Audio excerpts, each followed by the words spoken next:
Before we begin, comment down below what country and/or city you're watching from, and like and subscribe if you hate racist Karens. Also, subscribe to my second channel where I make more drama-themed videos. I'll leave a link down below. The airline announcement crackled through the cabin speakers as our plane touched down at Reagan National. Ladies and gentlemen, welcome to Washington, D.C., where the local time is 3:47 p.m. I stretched my legs, grateful to be back after 3 days at my cousin Jerome's wedding in Atlanta. The ceremony had been beautiful, the reception legendary, and the hangover, well, let's just say I was ready to collapse into my own bed in my quiet suburban neighborhood of Brookstone Heights. I'd bought my house on Elmridge Drive 2 years ago, a modest 3-bedroom colonial with a spacious backyard that backed up to a small wooded area. It was my sanctuary, my first real investment, and proof that all those years grinding through law school and building my practice had paid off. At 32, I finally felt like I'd made it. The Uber dropped me off at my front door, and I fumbled with my keys while dragging my rolling suitcase behind me. That's when I heard it, the unmistakable sound of music. Not just any music, but the kind of obnoxious pop music that sounds like it's being played through a discount speaker system. I paused, key halfway to the lock, and listened more carefully. Laughter, multiple voices, the clink of glasses. "What the hell?" I muttered, abandoning my front door and walking around to the side gate that led to my backyard. The music was definitely coming from back there, and it was getting louder with each step I took. I reached the gate and peered through the slats. What I saw made me question whether I was still dreaming on the plane. My backyard, had been transformed into what looked like a baby shower straight out of a Pinterest board gone wrong. Pink and blue balloons bobbed from my patio furniture, a banner reading, "Baby Brennan coming soon," stretched between my oak trees, and at least 20 people were milling around, drinks in hand, acting like they owned the place. At the center of it all stood a woman I'd never seen before in my life. She was probably in her late 50s, with platinum blonde hair teased into what could only be described as a helmet, wearing a hot pink maternity dress that struggled to contain her considerable belly.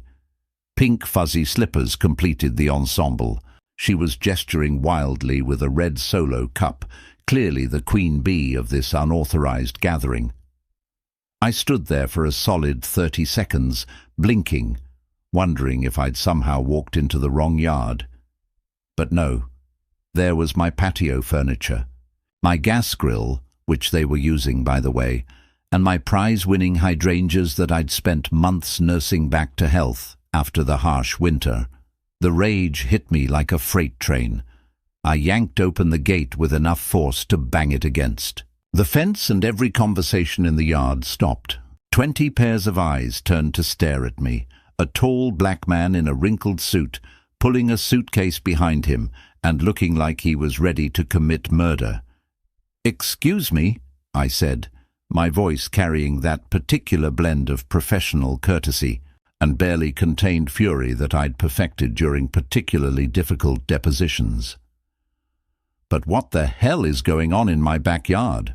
The blonde woman, let's call her Brenda Carey, because she looked exactly like a Brenda Carey, stepped forward with the confidence of someone who'd never been told no in her entire privileged life.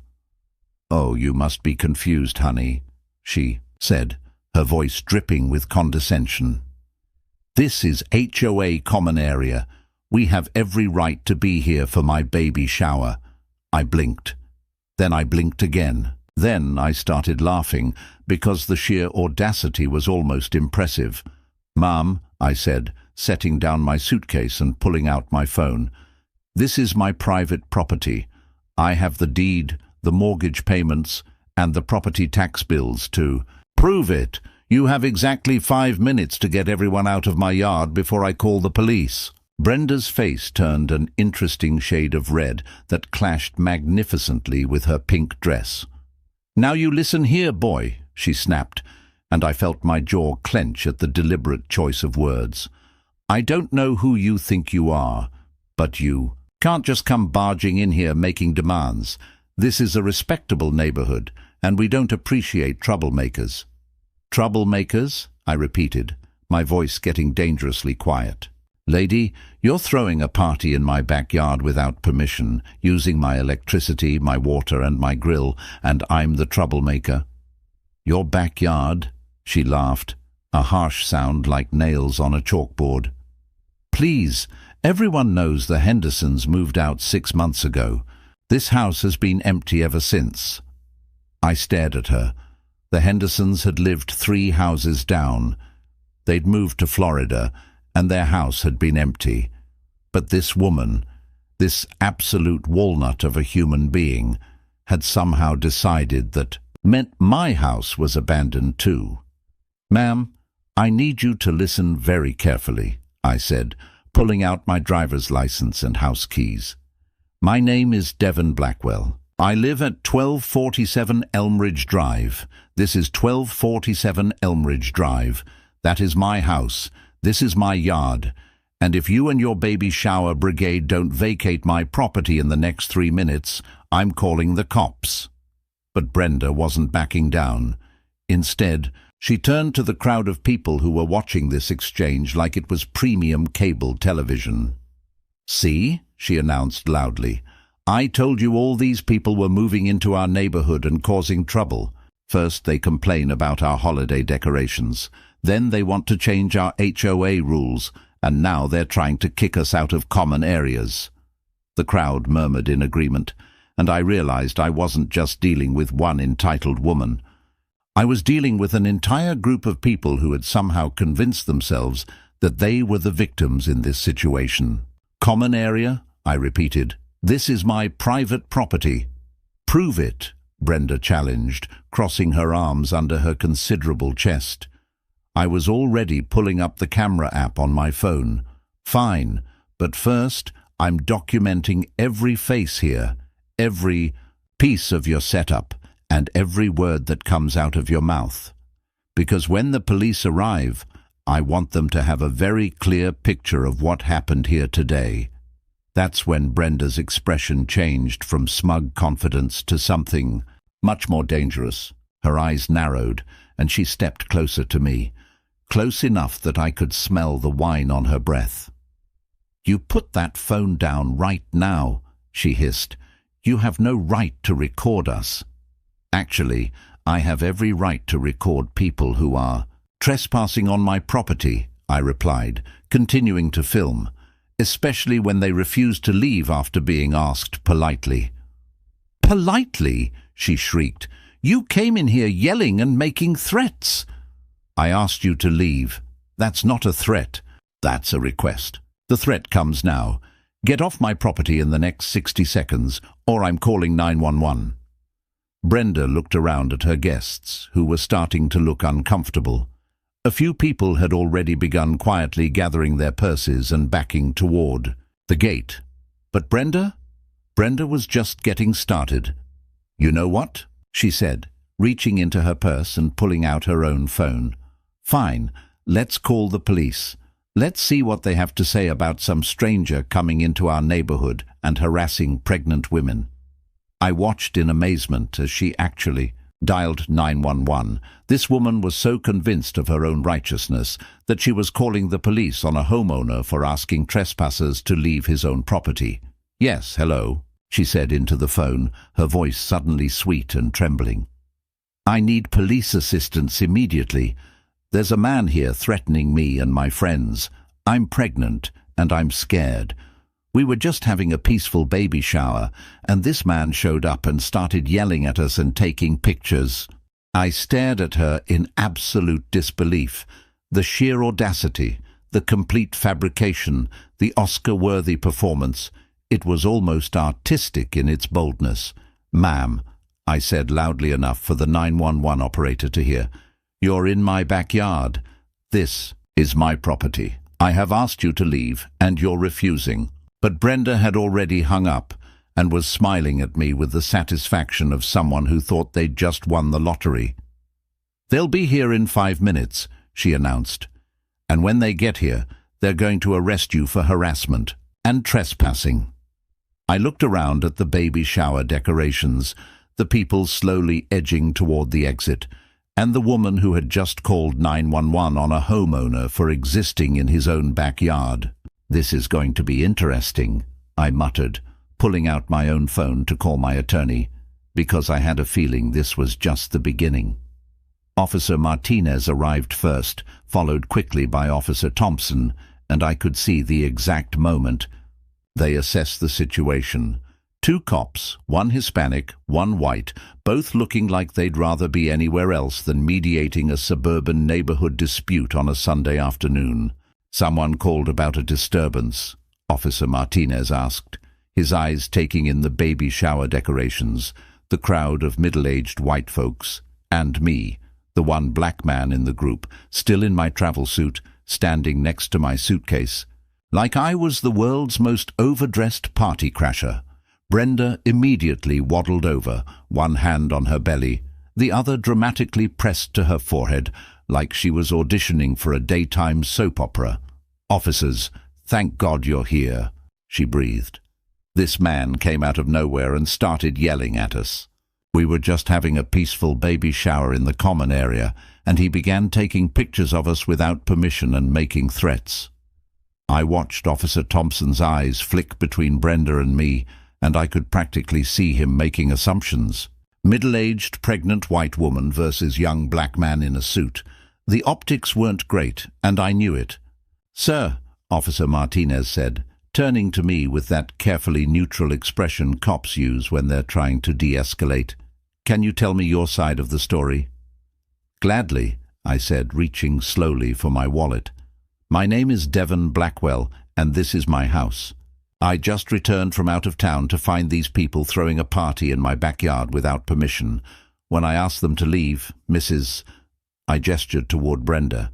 "Carey," she supplied, lifting her chin defiantly.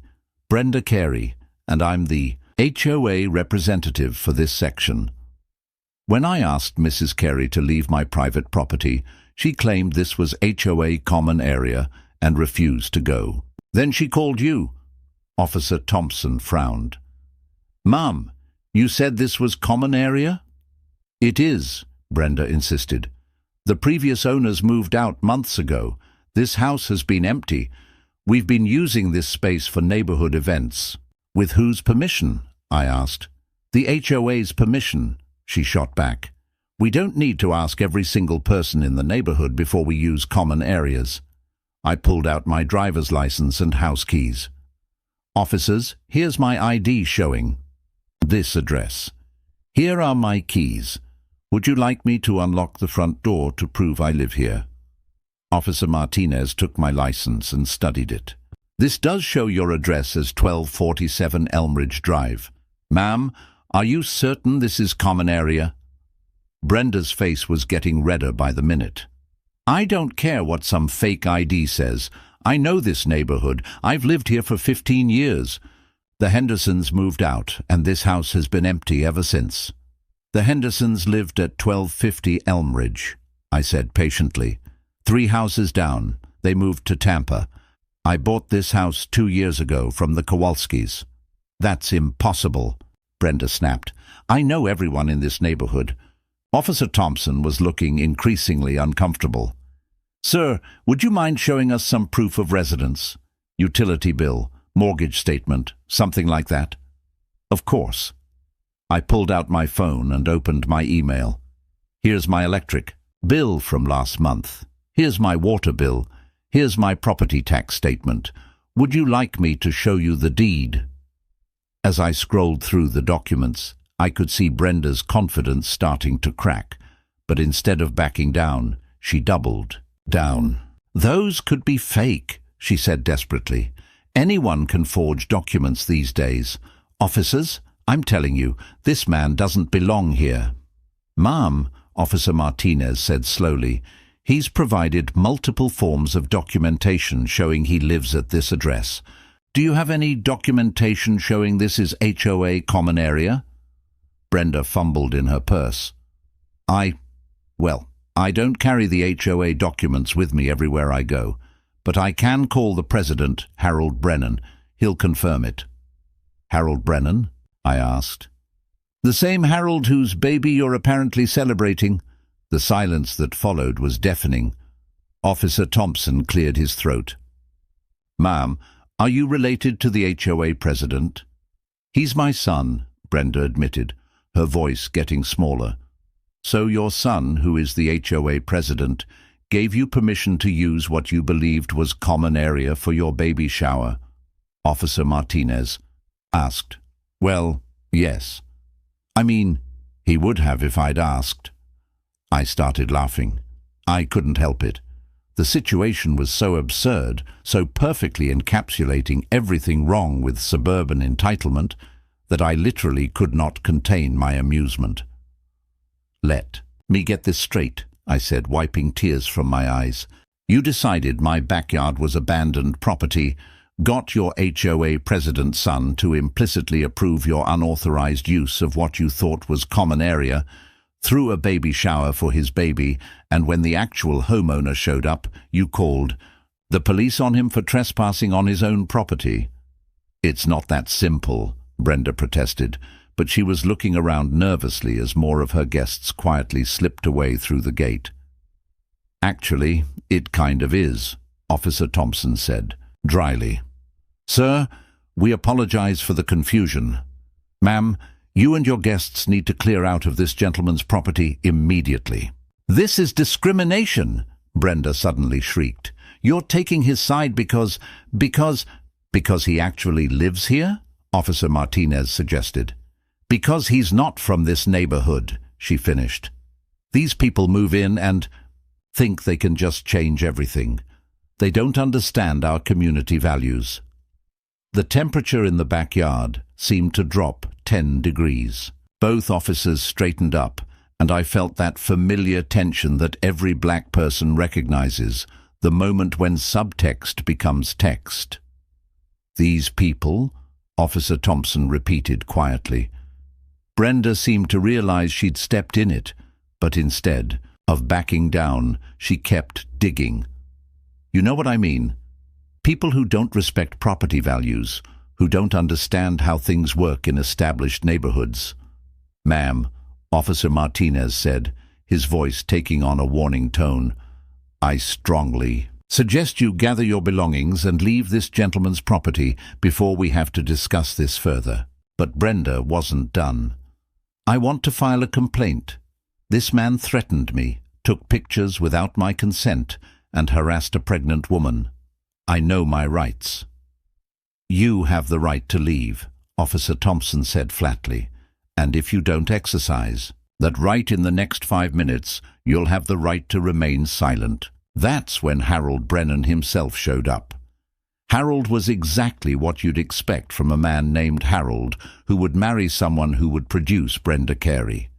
Pale, soft around the middle, wearing a polo shirt and khakis like it was his personal uniform. He rushed through the gate looking frazzled and slightly out of breath. "Mom, what's going on? I got your text about police." He stopped mid-sentence when he saw the officers, me and his mother, looking like she'd been caught, stealing cookies from the jar. "Harold!" Brenda exclaimed. "Thank goodness you're here. Tell these officers about the common area designation for this property."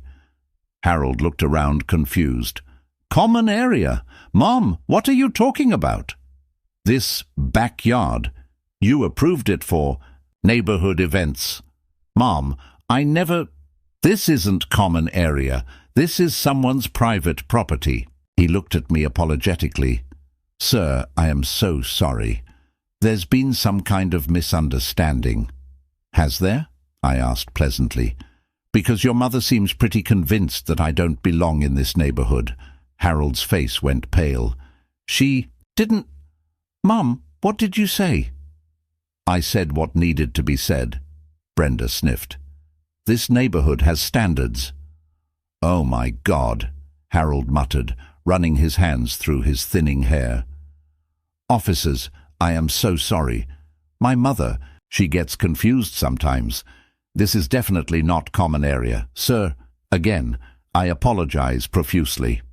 Your mother called 911 on me for existing in my own backyard, I said, and she made some very interesting comments about these people not belonging in established neighborhoods. Harold looked like he wanted to disappear into the ground. Our family doesn't. We're not. Actually, we are, Brenda interrupted.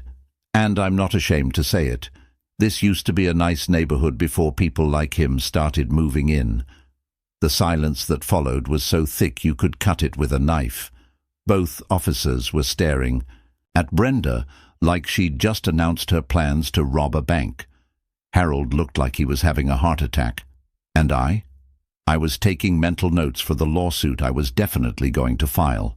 Ma'am, Officer Martinez said slowly, you need to leave now. This is America, Brenda declared. I have freedom of speech. Yes, you do, Officer Thompson agreed. And you can exercise it from literally anywhere that isn't this man's backyard. As the officers began supervising the removal of baby shower decorations and guests, I noticed something that made my lawyer brain start calculating damages. These people hadn't just used my yard, they'd moved my furniture, used my electrical outlets, and I was pretty sure someone had been smoking near my prize hydrangeas. But the real kicker came when I walked over to check on my grill. Son of a, I muttered, staring at what used to be the pristine interior of my $800 Weber Genesis. What's wrong? Officer Martinez asked, walking over.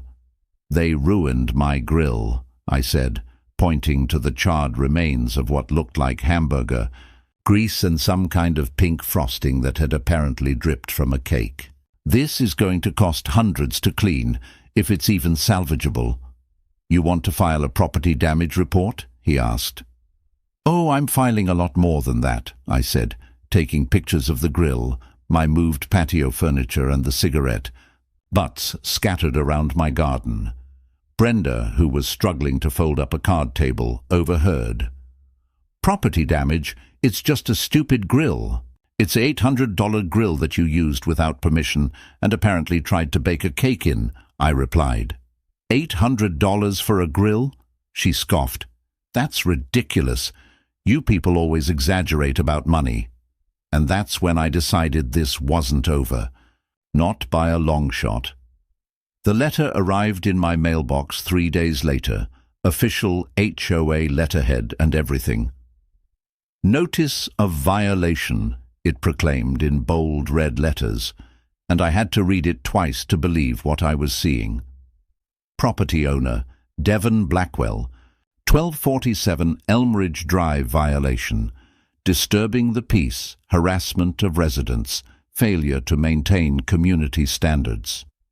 Description: on Sunday, May 14th, Homeowner created a disturbance during a sanctioned community event, threatened pregnant resident, and engaged in aggressive behavior toward HOA members.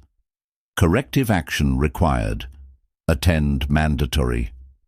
HOA meeting on May 20th to address behavior and community integration issues. Failure to comply may result in fines up to $500 per day.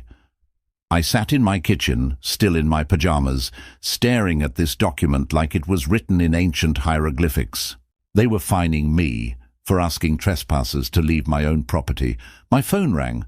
Blackwell Law, I answered automatically. Devon, it's Marcus. My law partner's voice was tight with barely contained laughter.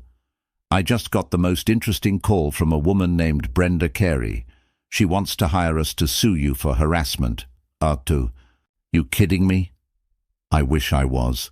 She spent 20 minutes explaining how you ambushed her baby shower and intimidated her with your threatening presence.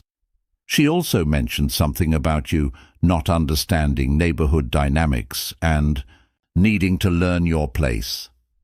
She said, what now? Oh, it gets better. She wants to sue you for emotional distress, property damage to her decorations, and, wait for it, discrimination against pregnant women. I started laughing so hard I nearly dropped the phone. "Marcus, you're going to love this.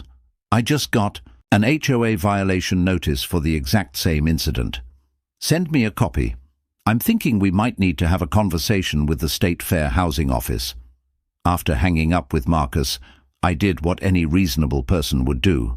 I started researching. Turns out the Brookstone Heights HOA had quite the interesting history. 3 discrimination complaints in the past 5 years, all settled quietly out of court. A pattern of selective enforcement that mysteriously seemed to affect newer residents more than established ones. And Harold Brennan had been president for 6 years, elected each time by a whopping margin of 12 votes out of the 37 eligible households. Time for some community engagement. The HOA meeting was held in the community center, a beige rectangle of a building that looked like it had been designed by someone who actively hated joy. I arrived 15 minutes early, dressed in my best courtroom suit, carrying a briefcase full of documents and a voice recorder. Brenda was already there, of course, holding court near the coffee station. She'd traded her pink maternity dress for a floral number that somehow made her look even more like a suburban mom stereotype. Harold sat at the head table, shuffling papers and looking like he'd rather be anywhere else. "Well, well," Brenda announced loudly as I walked in. "Look, who decided to show up." "Wouldn't miss it," I replied pleasantly, taking a seat in the front row. "I'm looking forward to this discussion about community standards." The meeting started with Harold reading the minutes from the previous meeting, riveting stuff about mailbox height regulations and the ongoing drama over Mrs. Peterson's garden gnomes. Then came the main event. "We have a disciplinary matter to address," Harold said, his voice cracking slightly. "A violation of community standards regarding the incident on Elmridge Drive last Sunday." "Before we begin," I said, standing up, "I'd like to state for the record that I'm recording this meeting under Virginia Code Section 18.2462, which allows recording of meetings where matters of public concern are discussed." Several people shifted uncomfortably. Harold looked confused. "Is that legal?" he asked. "Completely," I confirmed. "Now I understand there are some concerns about my behavior last Sunday. I'd like to address those directly." Brenda shot to her feet. "You can't just start talking. This isn't your meeting." "Actually, as a homeowner in this community, I have every right to speak at HOA meetings. It's in your bylaws, Section 4.2. Harold fumbled through a stack of papers. We don't usually—" "Let me help," I said, pulling out my own copy of the HOA bylaws. Section 4.2 clearly states that any homeowner may address the board regarding matters affecting the community. I'd say false accusations and harassment of residents definitely qualify. "Harassment?" Brenda shrieked. "You're the one who harassed me." "Mrs. Carey, you threw a party in my backyard without permission, refused to leave when asked, called the police when I requested you vacate my private property, and made several concerning statements about residents who don't belong in this neighborhood. Would you like me to play the audio recording from my phone?" The room went dead silent. Harold was staring at his mother like she'd grown a second head. "You recorded me without permission," Brenda accused. "Virginia is a one-party consent state," I replied. "I can legally record any conversation I'm part of, and given your accusations, I felt it was prudent to document the actual events." "This is ridiculous," said a man I didn't recognize from the back of the room. "We shouldn't have to sit here and listen to threats." "I'm sorry, I don't believe we've met," I said, turning to face him. Devon Blackwell, homeowner at 1247 Elmridge Drive. The man was in his 50s, wearing a hunting vest over a flannel shirt, with the kind of mustache that suggested strong opinions about property taxes and immigrants. "Rick Carey," he said, "Brenda's brother-in-law, and I don't appreciate outsiders." coming into our neighborhood and stirring up trouble. Outsiders? I repeated. I own a home here. I pay HOA dues. I follow community rules. What exactly makes me an outsider? Rick stood up, and I noticed he was a big guy, easily 6'3", and built like someone who did physical labor for a living. You know what I mean. Actually, I don't. Could you clarify? The room was getting tense. Harold was looking between his mother, his uncle and me like he was watching a tennis match. Other residents were shifting uncomfortably in their plastic chairs. Rick, Harold said weakly, maybe we should just... No, Rick interrupted, walking closer to my seat. I think we need to have a frank discussion about community values and what kind of people we want living here. I stood up slowly, maintaining eye contact. At 6'2" myself, we were nearly the same height, but I had the advantage of being 30 years younger and in considerably better shape. What kind of people? I asked quietly. People who respect tradition, people who understand how things work around here, people who don't come in trying to change everything to suit their own agenda. My agenda of existing in my own backyard. Your agenda of stirring up trouble, making false accusations, and trying to make everything about race when it's really about respect and community standards. There it was, the thing everyone was thinking, but nobody wanted to say. I see, I said. So when your sister-in-law trespassed on my property, that was about respect. When she called the police on me for asking her to leave my own yard, that was about community standards. And when she made comments about these people not belonging in established neighborhoods, that was about... What exactly? Harold was frantically shuffling papers. I think we're getting off track here, are we? I asked. Because I think we're getting exactly on track. This isn't about a baby shower. This isn't about noise complaints or property damage. This is about a group of people who are uncomfortable with change, and they're using the HOA as a weapon to harass residents they don't think belong here. Now you listen here, another voice called out. I turned to see an older man in overalls, standing near the back. We've been living in this neighborhood for 20 years. We've worked hard to keep property values up and maintain our community standards. We don't appreciate people coming in and accusing us of discrimination just because we expect everyone to follow the same rules. What rules did I break? I asked. You disrupted a community event, Brenda jumped in my own backyard, without my permission. You threatened pregnant women, Rick added. I asked trespassers to leave my property. You used aggressive language and intimidation tactics, Harold said, clearly reading from notes his mother had given him. I pulled out my phone. Would you like me to play the recording of the actual conversation? Because I think you'll find that the only person who used aggressive language was your mother when she called 911 and falsely claimed I was threatening her. False accusations, Brenda protested. I felt threatened by a homeowner asking you to leave his property. By your attitude, your tone, your whole demeanor. I looked around the room at the faces staring back at me. Some looked uncomfortable, like they knew this was wrong, but didn't want to get involved. Others looked openly hostile, like they were personally offended by my presence. My demeanor, I repeated. Could you be more specific about what aspect of my demeanor you found threatening? Brenda opened her mouth, then closed it.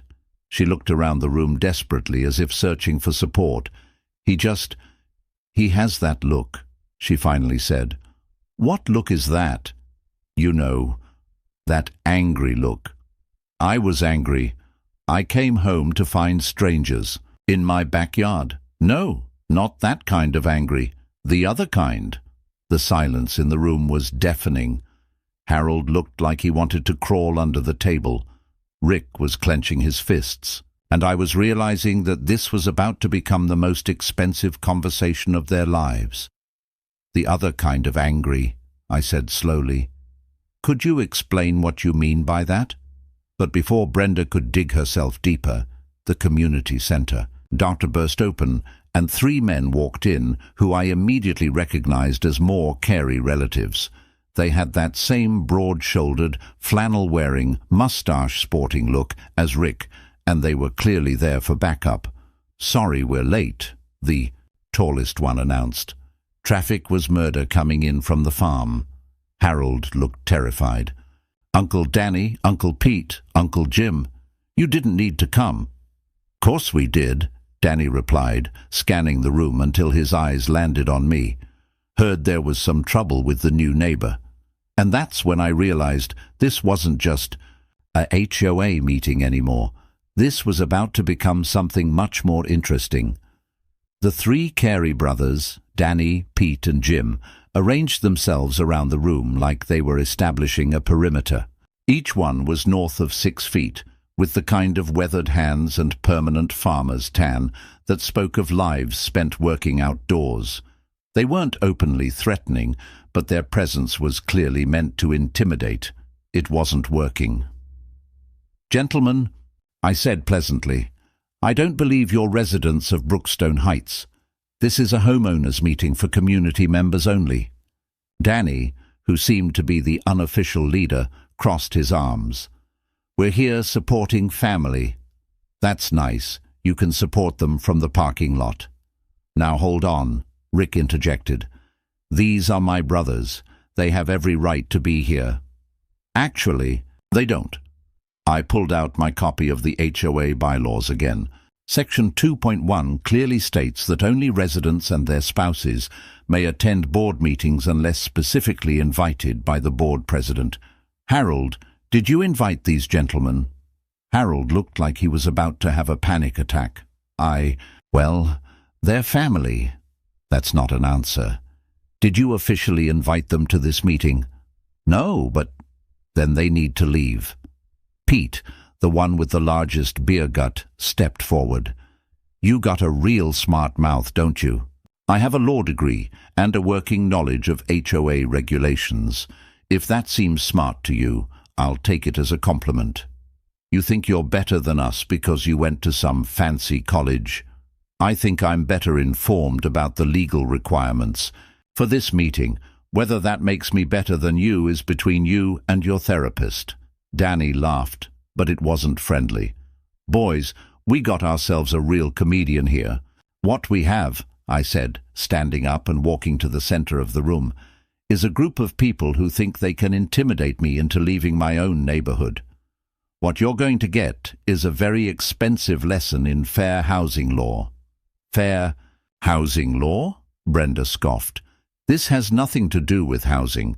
This is about respect and community standards. Mrs. Carey, you've made several statements this evening that I've recorded, including references to outsiders, the wrong kind of people, and my demeanor. You've also filed false HOA violations and made false police reports. Would you like to continue building my case for me?" Harold finally found his voice. "Case? What case?" "The discrimination case I'm filing with the State Fair Housing Office, the harassment case I'm filing in civil court, the defamation case for the false statements about my character. Take your pick." The room erupted. Brenda started shrieking about her rights. Rick was muttering about lawsuit-happy troublemakers, and the 3 farm brothers were having what looked like a strategic discussion about their next move. "You can't sue us," Brenda declared. "We haven't done anything wrong. Mom, you called 911 and falsely reported that I was threatening you. That's filing a false police report, which is a Class 1 misdemeanor in Virginia. You've filed fraudulent HOA violations based on documented lies. You've made statements that could be construed as racially motivated harassment. And you've done all of this in front of witnesses while I was recording." "The recording is illegal," Rick shouted. "No, it's not. Virginia Code Section 182462 allows one-party consent recording. I've been very clear about documenting this meeting. Everyone here has been made aware that they're being recorded." Jim, who hadn't spoken yet, finally opened his mouth. Maybe we should take this outside. The temperature in the room dropped. Another 10 degrees. Harold actually whimpered. Are you threatening me? I asked, pulling out my phone and making sure the voice recorder app was clearly visible. I'm suggesting we handle this like men instead of hiding behind lawyers and paperwork. How refreshing. A direct threat of physical violence at an HOA meeting. Harold, as board president, are you going to address this threat against a community member? Harold was sweating profusely now. Uncle Jim, please don't what? Jim challenged. Don't stand up for family? Don't protect our community from troublemakers? Protect your community from what exactly? I asked. From a homeowner who pays his mortgage on time? From someone who maintains his property and follows HOA rules? Or from something else entirely? Danny stepped closer. You really want to keep pushing this? I want to understand what you think needs protecting, because from where I stand, it looks like you're trying to intimidate a legal resident of this community for the crime of existing while black. The words hung in the air like a grenade with the pin pulled. Several people gasped. Brenda's face turned purple, and the Carey brothers looked like I'd just challenged them to a duel. There it is, Rick said triumphantly. Playing the race card, just like I said you would. Playing the race card? I repeated. Sir, your sister-in-law made comments about these people not belonging in established neighborhoods. You talked about outsiders and questioned what kind of people should live here. Your brother just threatened physical violence against a community member. If this isn't about race, what exactly is it about? It's about respect, Brenda shrieked. It's about understanding your place in this community. My place? The room was dead silent now. Could you elaborate on what you think my place should be? Harold was frantically waving his hands. Mom, please stop talking. But Brenda was beyond reason now. Your place is to follow the rules, show proper respect to established residents, and stop trying to change everything to suit your own agenda. What rules have I broken? You know what you did. I asked trespassers to leave my property. That's not breaking rules. That's property law. You disrupted our event. Your unauthorized event in my backyard. Pete decided to join the conversation. You got an answer for everything, don't you, college boy? I have facts. You have feelings. Facts generally win in court. You think this is going to court? Danny asked. Sir, your family has threatened me, filed false reports against me, violated my property rights, and made statements that establish a clear pattern of discriminatory harassment. This was going to court the moment. Your sister-in-law called 911 on me for existing in my own backyard. We're not discriminating against anyone, Harold said desperately. This is all just a misunderstanding. Harold, your mother literally said I need to learn my place. Your uncle threatened to take me outside. Your other uncle questioned my right to live here based on my education level. If this is a misunderstanding, it's a very expensive one. That's when Brenda played her final card. Fine, she shouted. You want to know the truth? This used to be a nice, quiet, safe neighborhood. Then people like you started moving in, and everything changed. Property values, crime rates, the whole character of the community. We worked hard to build something here, and we're not going to let it be destroyed by people who don't share our values. The silence that followed was absolute. Even the Carey brothers were staring at her like she'd just confessed to murder. Harold looked like he was having a heart attack. Mom, you can't. We never. Don't you dare try to distance yourself from this, I said, turning to Harold. You filed official HOA violations based on her false accusations. You scheduled this meeting to discipline me for asking trespassers to leave my property. You've enabled every step of this harassment campaign. I was just following proper procedures.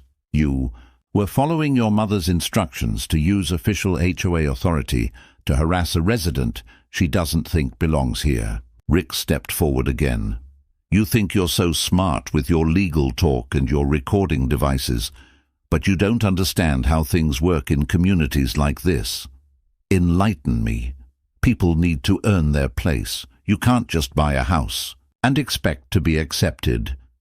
You need to show that you fit in, that you respect the way things have always been done, and if someone doesn't fit your definition of acceptable, then maybe they should find somewhere else to live. I looked around the room at the faces staring back at me. Some looked ashamed, like they were finally realizing what they'd been part of. Others looked defiant, like they were proud of what had just been said. Ladies and gentlemen, I said, addressing the entire room, you have just witnessed the most expensive conversation in HOA history. Every word spoken here tonight has been recorded. Every threat, every discriminatory statement, every admission of harassment has been documented. I walked over to Harold, who was sitting with his head in his hands. Harold, as HOA president, you have enabled and participated in a pattern of discriminatory harassment against a community member. You've filed false violations, scheduled disciplinary meetings based on fabricated charges, and allowed non-residents to threaten a homeowner at an official board meeting. I turned to Brenda. Mrs. Carey, you have admitted to filing false police reports, making false HOA complaints, and engaging in discriminatory harassment. You've also made recorded statements about residents who don't belong and need to learn their place. Finally, I addressed the Carey brothers. Gentlemen, you have threatened physical violence against a community member at an official HOA meeting while he was exercising his legal rights to participate in community governance. Danny crossed his arms. So what are you going to do about it? I smiled for the first time all evening. I'm going to destroy you. The room exploded again, but this time I was walking toward the door. Where are you going? Harold called out desperately. To file complaints with the Virginia Fair Housing Office, the State Attorney General's Office, and the local FBI Civil Rights Division. Then I'm calling my attorney to discuss federal civil rights violations and the largest discrimination settlement in this county's history. As I reached the door, I turned back one more time. Oh, and Harold, consider this my formal resignation from the HOA. I'll be forming a residents' association with actual legal authority to address discriminatory practices in this community. Anyone interested in joining can contact me directly. I walked out too, the sound of Brenda screaming about her rights and the Carey brothers arguing about what to do next. But I wasn't done. Not even close. My law partner Marcus was waiting in my office when I arrived Monday morning, along with 3 cups of coffee and a stack of legal documents that could choke a horse. Good weekend? He asked with a grin that told me he already knew the answer. Enlightening, I replied, dropping my briefcase and immediately reaching for the caffeine. Please tell me you have good news. Oh, I have spectacular news. First, I've been in contact with the Virginia Fair Housing Office.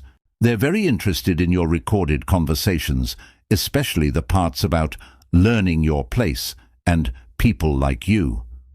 And they're opening a formal investigation. Brookstone Heights HOA is about to get audited 6 ways from Sunday. Financial records, enforcement patterns, correspondence, the works. I felt a warm glow of satisfaction. What else? Marcus slid a document across the desk.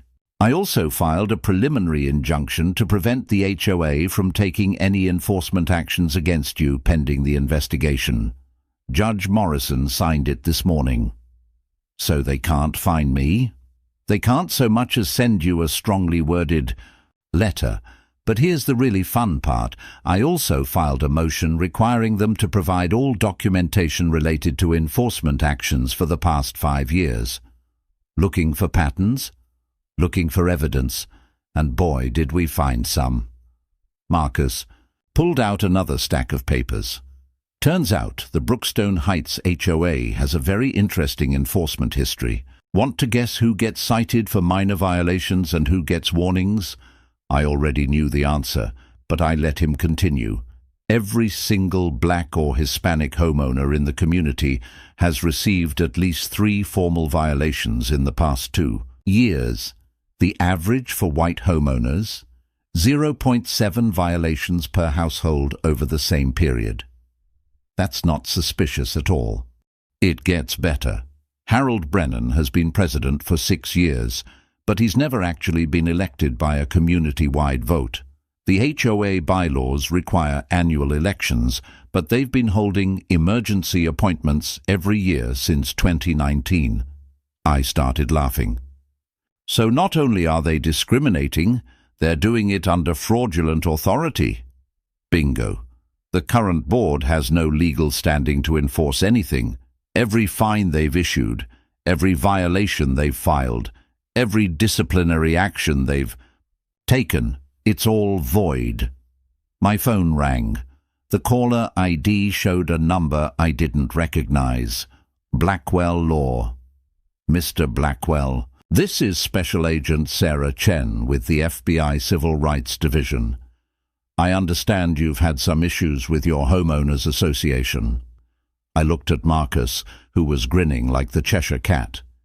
Agent Chen, I'd be happy to discuss the situation. When would be convenient? How about now? I'm in the parking lot. 20 minutes later, Special Agent Chen was sitting in my conference room, listening to the audio recordings from the HOA meeting while taking detailed notes. She was a small woman in her 30s, with the kind of intense focus that made me very glad she was on my side. Mr. Blackwell, how many other minority residents are in your community? As far as I know, I'm the only black homeowner. There are 2 Hispanic families, the Garcias and the Rodriguezes, 1 Asian family, the Lees. And have any of them experienced similar treatment? I haven't spoken with them directly, but based on the enforcement records Marcus obtained, it looks like they've all been targeted. Agent Chen made more notes. I'm going to need to interview them. I'm also going to need all your documentation, recordings, photos, HOA correspondence, everything. Of course, but can I ask what exactly the FBI's interest is here? Mr. Blackwell, what you've described constitutes a potential conspiracy to violate civil rights under federal law. If we can establish a pattern of discriminatory enforcement backed by threats of violence, we're looking at serious federal charges. Marcus leaned forward. What kind of charges? Conspiracy against rights, deprivation of rights under color of law, potentially hate crime enhancements if we can prove the violence was racially motivated. We're talking federal prison time. My phone buzzed with a text message, then another, then 5 more in rapid succession. "Excuse me," I said, checking the messages. They were all from neighbors I barely knew. "Devon, this is Lisa Martinez from Elmridge Drive. I heard about what happened at the HOA meeting. Can we talk?" "Mr. Blackwell, this is David Lee. We need to discuss the HOA situation. They've been harassing my family too." "Devon, it's Carmen Rodriguez. Please call me. We have similar problems with the HOA." I showed the messages to Agent Chen and Marcus. "Looks like word is getting out," Marcus observed. "Or the other victims are finally ready to come forward," Agent Chen added. "Mr. Blackwell, would you be willing to organize a meeting with these families? I'd like to interview everyone together." "Absolutely. When?" "Tonight, if possible. The sooner we can document the full scope of this harassment campaign, the better." After Agent Chen left, Marcus and I spent the afternoon preparing. We pulled property records, cross-referenced HOA violations with homeowner demographics, and built a timeline of discriminatory enforcement actions that painted a very clear picture. That evening, my living room was packed. The Garcia family, the Rodriguez family, the Lee family, and 3 other minority homeowners I didn't even know lived in the community. Agent Chen had brought a partner, Agent Williams, and they were taking statements from everyone. The stories were remarkably similar. Excessive violations for minor issues, threats of legal action for things like lawn height and mailbox positioning, demands for cultural sensitivity when families celebrated traditional holidays. The Lees had been cited for non-conforming landscaping when they planted a traditional Japanese garden. The Garcias had been fined for excessive noise during their daughter's quinceañera, held inside their house on a Saturday afternoon. "How long has this been going on?" I asked Carmen Rodriguez. 3 years for us, ever since Harold became president, but it got worse after Brenda moved in with them last year.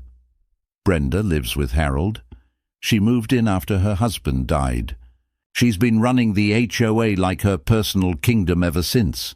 Agent Chen looked up from her notes. "Has anyone filed complaints before now?" David Lee nodded. "I filed a complaint with the county last year. They said it was a civil matter and referred me back to the HOA. What about the state? Same thing. Nobody wanted to get involved." "Well, they're involved now," Agent Williams said grimly. "We're opening a full civil rights investigation. This is going to get very serious, very quickly." As the meeting was winding down, my doorbell rang. I looked out to see Harold Brennan, standing on my porch looking like he hadn't slept in days. "Devon," he said when I opened the door, "we need to talk." "Harold, there are FBI agents in my living room interviewing victims of your family's harassment campaign. Unless you're here to confess, I don't think we have anything to discuss." "Please, just 5 minutes. I want to make this right. Against my better judgment, I stepped outside and closed the door behind me. "Make what right, Harold? The false police reports, the fraudulent HOA violations, the threats of violence from your uncles? All of it. I never meant for things to go this far. I was just trying to keep the peace with my mother by enabling her racist harassment of your neighbors." Harold flinched. "It's not. She's not. She's from a different generation." "Harold, your mother called 911 on me for existing in my own backyard. Your uncles threatened to take me outside and handle things like men. Your brother-in-law questioned my right to live here based on my education level. This isn't generational differences. This is criminal behavior. What can I do to fix this?" I stared at him for a long moment. "You can resign as HOA president immediately. You can publicly apologize to every minority family in this community.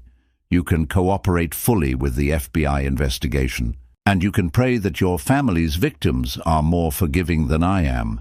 And if I do all that, then maybe you'll avoid federal prison." Harold's face went white. "Federal prison? Civil rights violations, conspiracy, deprivation of rights under color of law. The FBI doesn't mess around with this stuff, Harold." He started hyperventilating. "I didn't know. I never thought—" "You never thought what? That your actions had consequences? That treating people like second-class citizens in their own neighborhood might be illegal? What about my mother? What about my uncles? What about them? Are they going to be arrested?" I looked back toward my house, where Agent Chen and Agent Williams were still interviewing families who had been harassed, threatened, and discriminated against by Harold's family.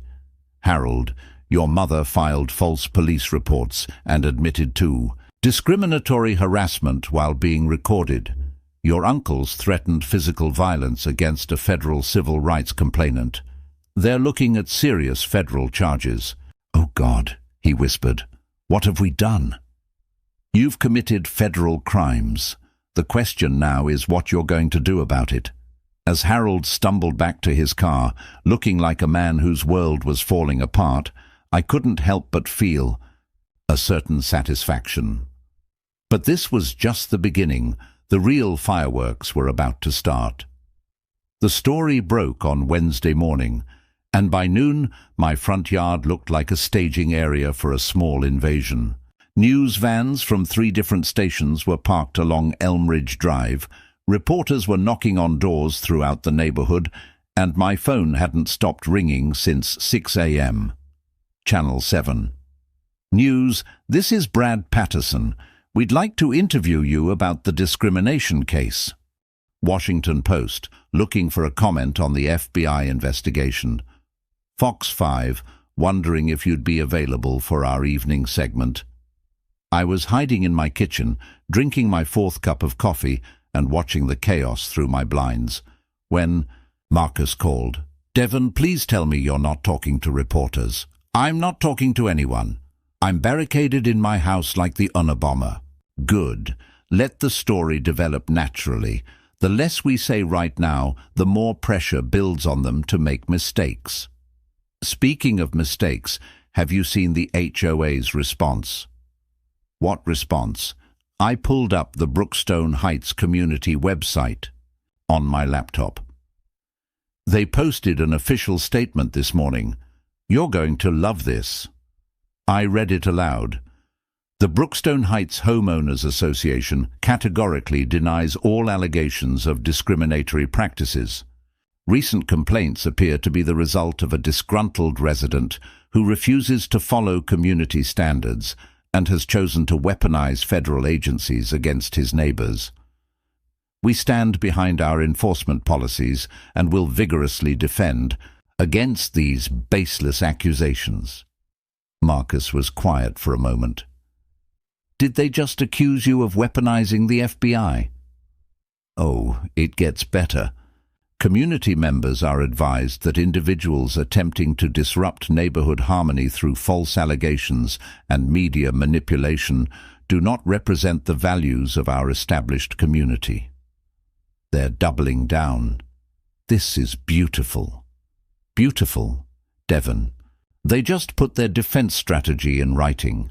They're claiming their discriminatory enforcement is actually community standards, and they're characterizing civil rights complaints as disruption of neighborhood harmony.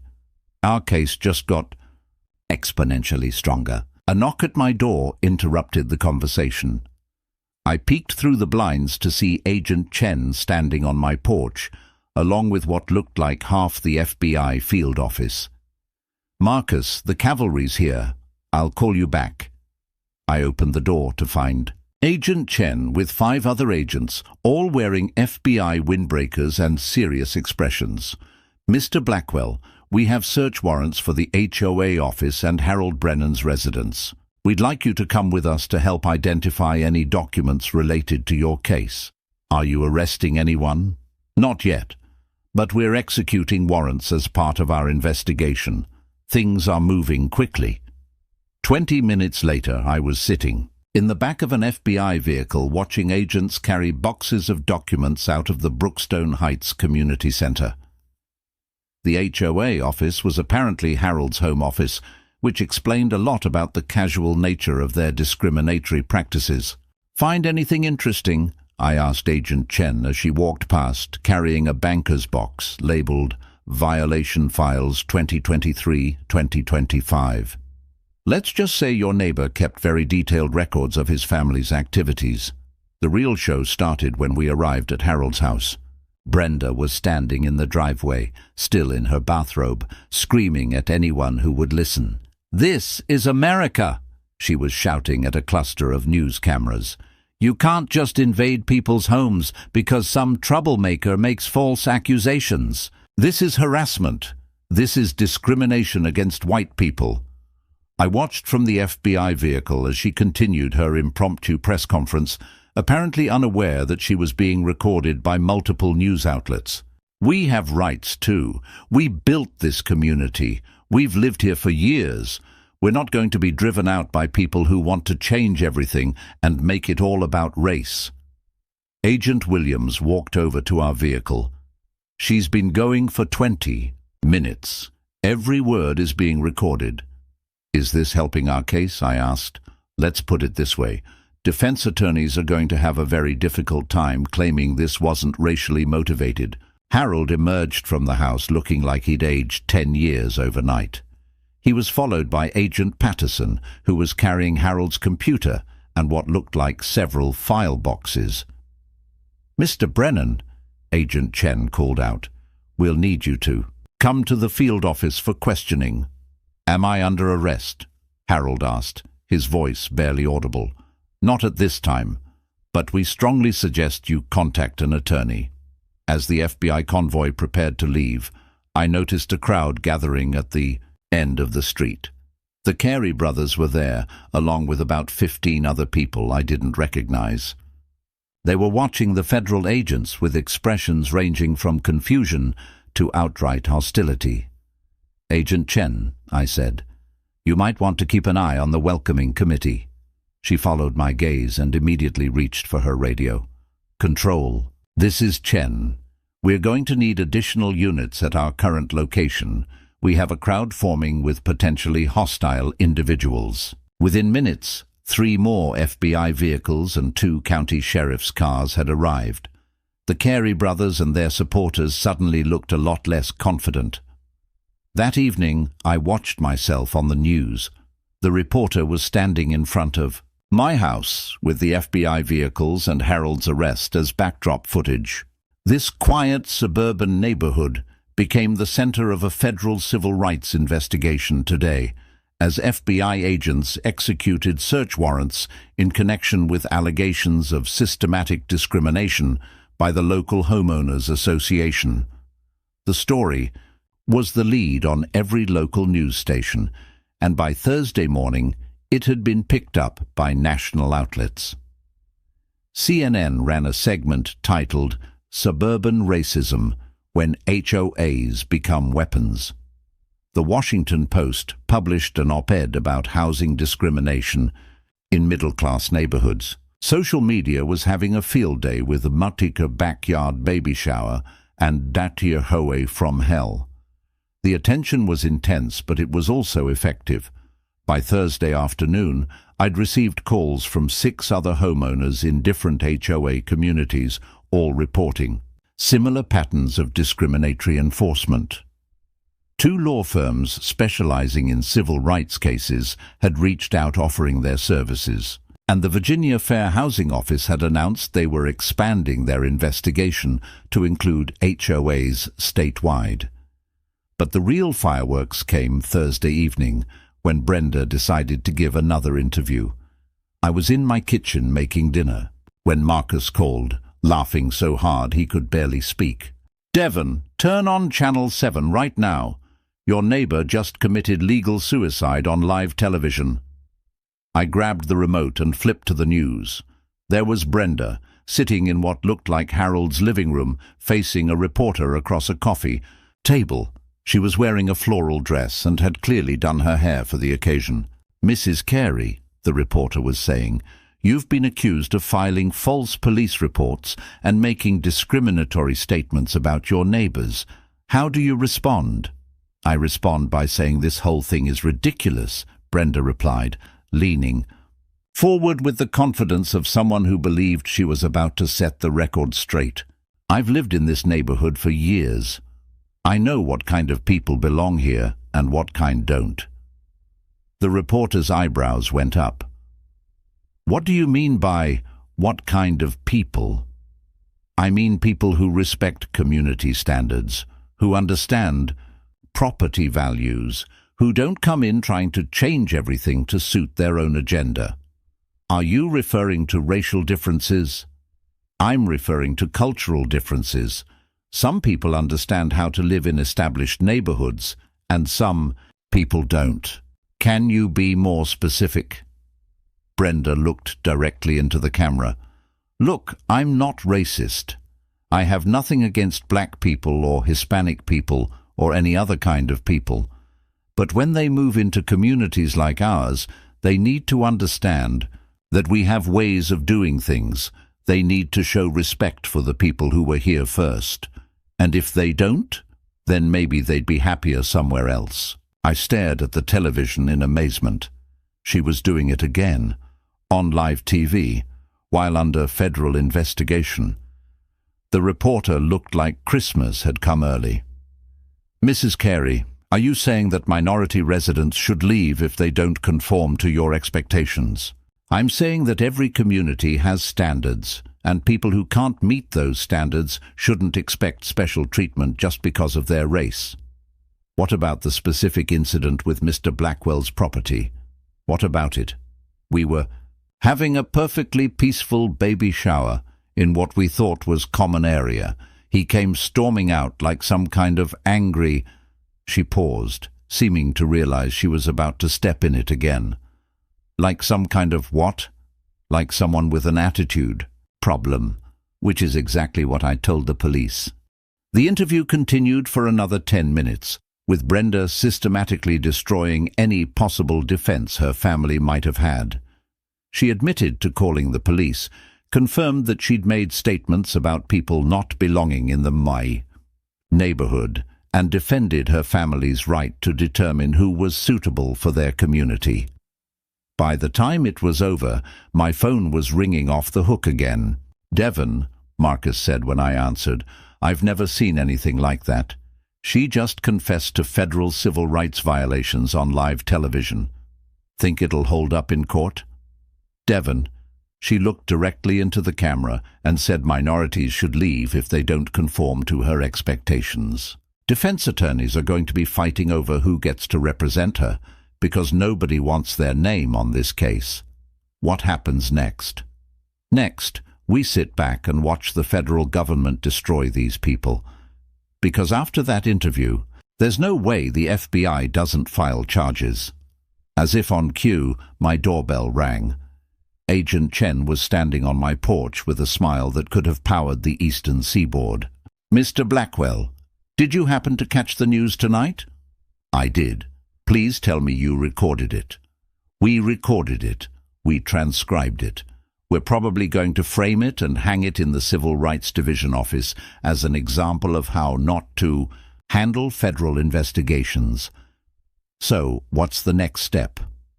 The next step is that Mrs. Brenda Carey is about to learn that the First Amendment doesn't protect you from the consequences of confessing to federal crimes on live television.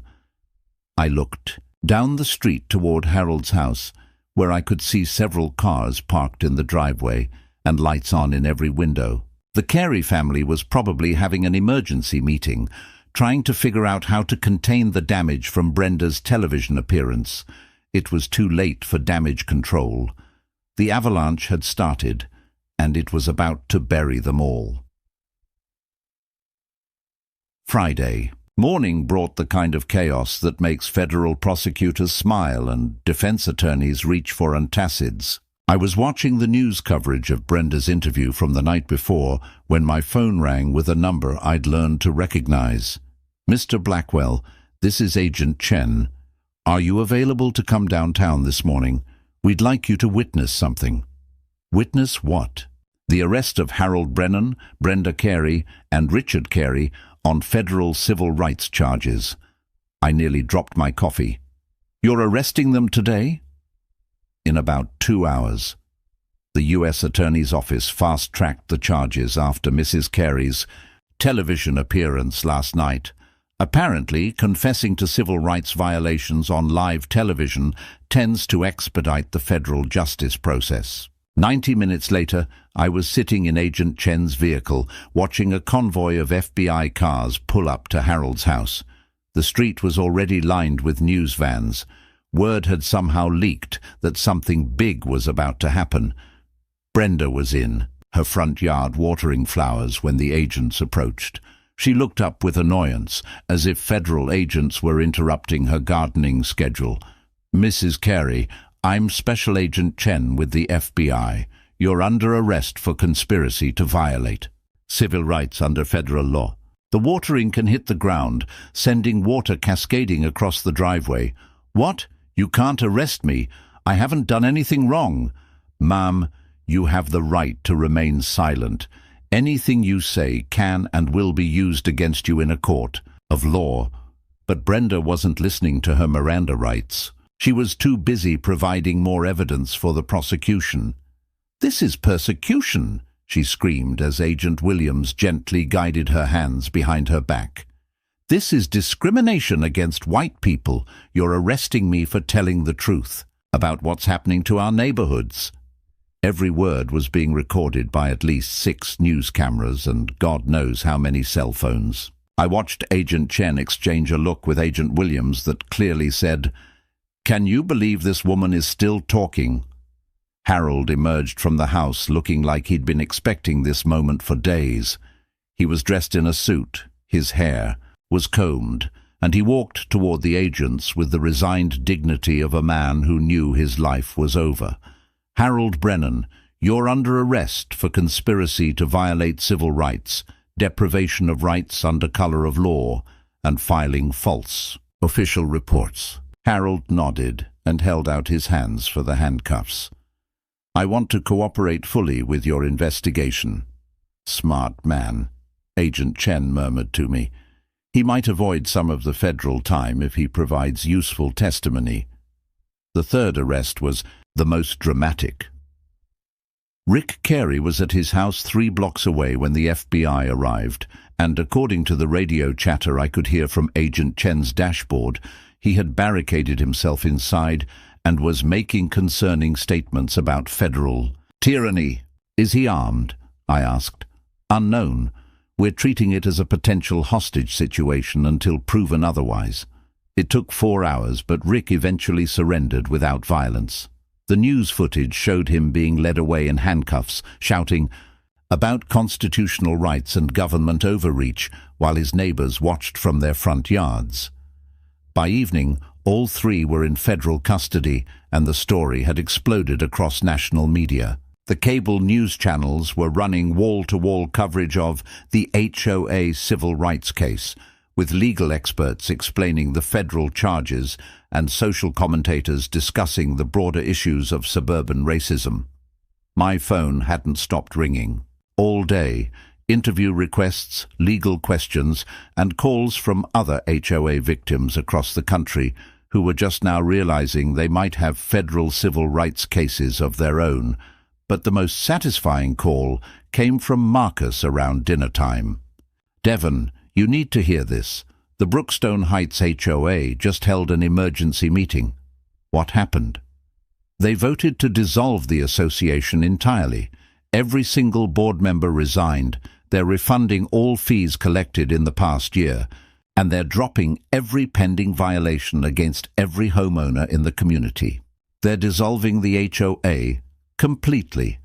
Apparently, their insurance company informed them that civil rights violations aren't covered under their liability policy.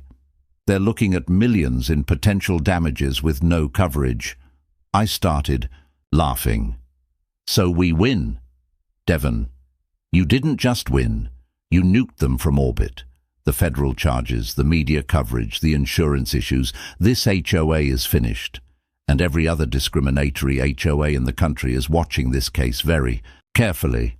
Saturday morning brought unexpected visitors. I was in my backyard, my actual backyard, where I could now enjoy my morning coffee without worrying about unauthorized baby showers, when I heard voices at my front door.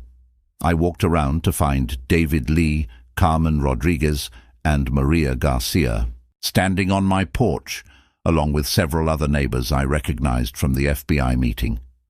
"Devon," David said, "we wanted to thank you." "For what?" "For fighting back," Carmen replied. "For not just accepting the harassment and moving away like they probably hoped you would." "We all got letters yesterday," Maria added, pulling out an official-looking document. "The new interim management company is formally apologizing for the discriminatory enforcement and refunding all the bogus fines we paid.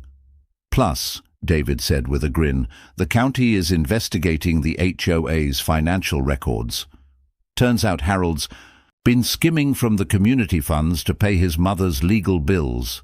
More federal charges? Embezzlement, wire fraud, probably tax evasion. Harold's looking at serious prison time even if he cooperates." We stood there for a moment, looking around at the quiet neighborhood street. Kids were riding bikes, people were walking dogs, and everything looked perfectly normal.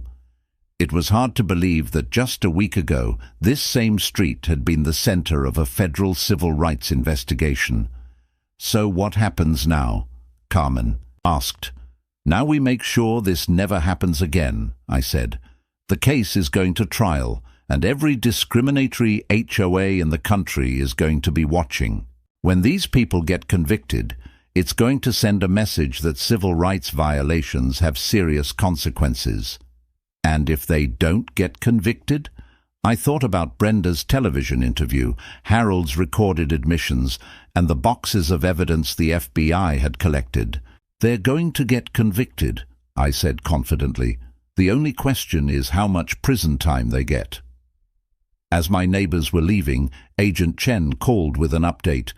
Mr. Blackwell, I wanted to let you know that Harold Brennan has agreed to plead guilty to all charges in exchange for cooperation and testimony against his mother and uncle.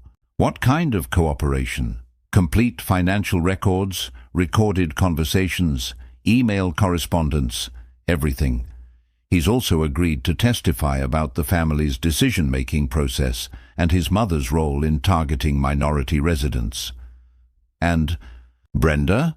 She's hired a very expensive attorney who's trying to negotiate a plea deal, but given her television interview and the recorded statements, she doesn't have much leverage. What about Rick? He's claiming he was just defending his family and that his statements weren't racially motivated.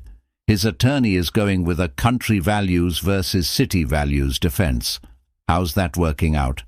About as well as you'd expect. The jury is going to hear recordings of him questioning your right to live in the neighborhood based on your education level and threatening physical violence against a federal civil rights complainant. After hanging up, I sat in my backyard for a while, thinking about everything that had happened. A week ago, I'd been a quiet suburban homeowner just trying to enjoy my property.